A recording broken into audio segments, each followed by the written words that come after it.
Hi guys, laro tayo.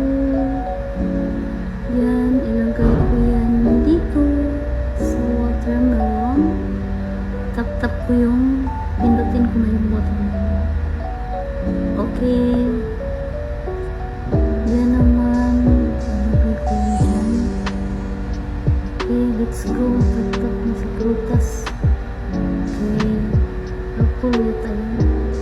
Yan naman siya, yellow. Lagay natin, siyempre, ano bang prutas na kulay yellow? Diba siya? Okay. Tap-tap na tayo. Okay.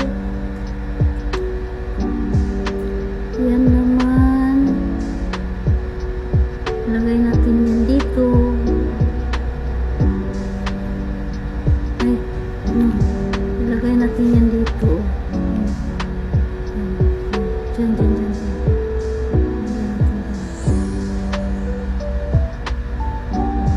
Okay, yan naman ilagay natin dito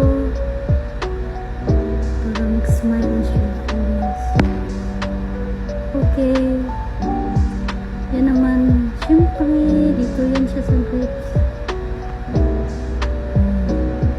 Panalo ako guys. Thank you for watching.